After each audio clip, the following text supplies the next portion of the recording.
Hi, my name is Kim from Mark. I'm known as the Mindset Whisperer, and today I'm at the PSASA Convention podcast, and I've got with me Ray Patterson. Welcome, Ray, to the show. Thanks, Kim. So, Ray, you were speaking to the speakers today about sales. Yeah. Now, I know in my business, I typically would sell, work, and then when the money dries out, then I want to go sell again. But that's not the right way to do it. Right. Tell us what the right way to do it is. Well, that lag that you have is natural. It's normal. Most people end up doing that. In any industry, salespeople selling all sorts of different products and services, they do exactly the same. They get to a point where they've made enough sales, they feel comfortable enough, and they leave it at that. And then they wait until there's almost nothing, and then they start filling up. And by that time, it's a bit late, because it's like a sausage machine. If there's a gap, that gap stays there; it doesn't get filled. So the ideal thing is to prospect and look for new business continually while you are still succeeding in getting business. And prospecting and looking for new business is not necessarily only looking for new customers, but additional business from existing customers, because that's often where there's a lot of business available that salespeople don't often pick up on. So from a speaking perspective, you've now mentioned extra business, and early on we were speaking to Aaron Reyes, who spoke to us about strategy, and that's about building. So from a speaker's perspective, working with sales, how can you build other saleable assets into your business? As a speaker? Yes, as a speaker.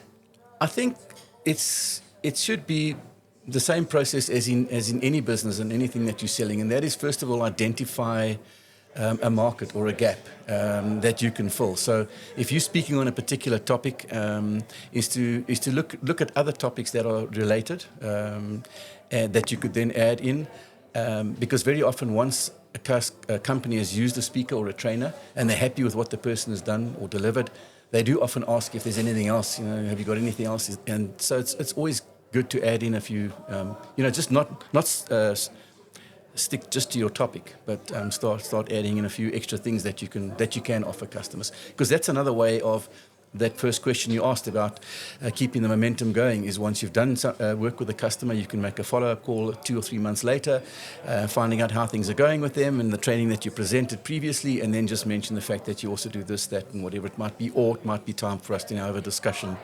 regarding that. Okay.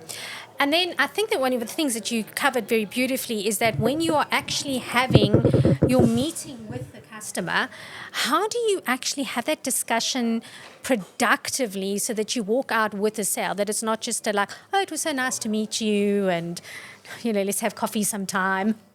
The way to achieve that is to follow a sales process. And a sales process is very simple. It's 4 steps. It's an introduction, telling the customer who you are and what you're going to be doing there. And then the needs analysis is the second step, and that's the most important one. And to answer that question, you need to find out what the customer's needs and requirements are before presenting your offer or your solution. Most salespeople go straight from their introduction into, this is what I've got, let me show you, let me tell you.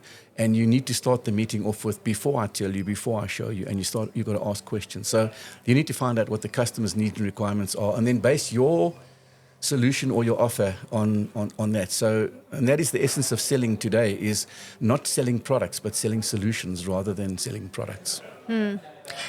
Something else that intrigued me about you, I didn't get it from this particular talk. Last year, you and I had a conversation about your pipeline, and you said to me that you were actually booked months ahead of time, which I was thinking, wow, the average speaker doesn't actually know when their next talk is coming from.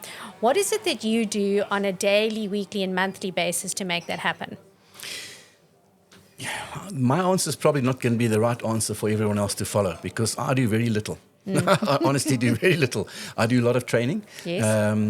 And a lot of my business does come from existing customers. So I make sure that whenever I do present something to a customer, especially a new customer, my programs are all customized.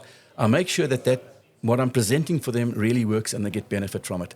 I think a mistake that a lot of speakers and trainers make is they have a particular talk or a program, and they'll present that to anybody and everybody, irrespective of the situation.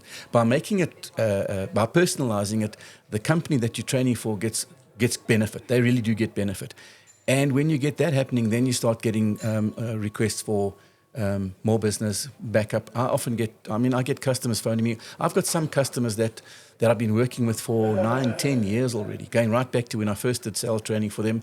Every time they get a new sales team in or new people or whatever training they want, they just phone me up. And the reason for that is because they know that when I deliver something, they're going to get benefit from it. And it's not just sales training. I train telesales, I train field sales, I train account executives, I train what we call sales support staff. Companies often ask me about that, and I do training that's admin, finance, those people in the back office that often are involved once the salesperson makes a sale, but don't always have the people skills and the necessary understanding of sales to be able to treat customers properly and with respect and to give customer service. I actually like that, because a lot of the speakers who started to scale have to employ someone else. And very often, and this is something we also learned in one of our earlier talks, was that person doesn't quite do it with the same pizzazz or finesse that what you do. But if you're training that person to support your business, then it can actually be a really good customer experience. So if there's speakers that are actually needing some kind of support, you should chat to Ray, because he'll be able to make sure that the entire customer experience is a good experience. Excellent.